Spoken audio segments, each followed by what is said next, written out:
ওইটা ওনারা যেভাবে চান সেভাবে হবে। জায়গা ওনাদের সঙ্গে আলোচনা করেই সিদ্ধান্ত নেওয়া। এখন পর্যন্ত আমরা 37টা বাড়ি রেডি করে রেখেছি। মিন্টু রোড, এই হেয়ার রোড, ধানমন্ডি এবং গুলশান মিলিয়ে এই পর্যন্ত এটা রেডি আছে। আর প্রয়োজনে আরও কয়েকটা বাড়িও তৈরি করার প্রস্তুতি চলছে। সেটা আমরা চেষ্টা করছি এবং এটা আমরা 1-2 দিনের মধ্যেই ওনারা শপথ নিতেই এটা তৈরি হয়ে যাবে। আপাতত 37টা। ওইটা ওনারা যেভাবে চান সেভাবে হবে। জায়গা ওনাদের সঙ্গে আলোচনা করেই সিদ্ধান্ত নেওয়া হবে। Thank you. Thank you.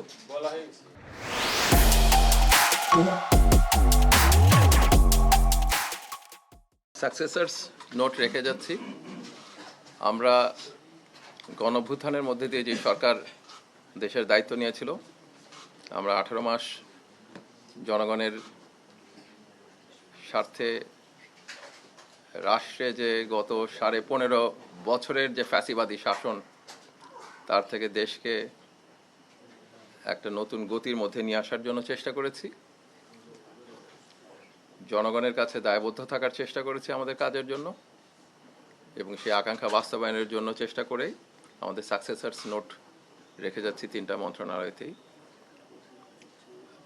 ওনারা দেখবেন আমরা কি করেছি, আমরা কি উদ্দেশ্যে মন্ত্রণালয়গুলো চালানোর চেষ্টা করেছি এবং কি ধরনের কাজগুলো নিয়েছি, এবং তারপরে ওনারা ওনাদের বিবেচনা অনুযায়ী সিদ্ধান্ত নেবেন।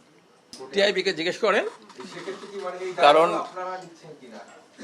এটা আপনার টিআইবিকে জিজ্ঞেস করতে হবে যে ওনারা যে রিপোর্ট করেছেন, রিপোর্টের ভিত্তি জনগণের আলোচনা এবং টিআইবির রিপোর্ট এক জায়গায় যায় বলে মনে করি না। কারণ ফ্যাসিবাদ বিরোধী সংগ্রামের সময় যারা রাস্তায় ছিলেন তাদের সাথে কথা বলেন, হয়তো চিত্র আলাদা হবে। আর অনেক জায়গাতে সংস্কারের উদ্যোগ নেওয়া হয়েছে, কিছু কিছু জায়গায় সংস্কার কমপ্লিট হয় নাই, এবং সেগুলোও আশা করি কমপ্লিট হবে।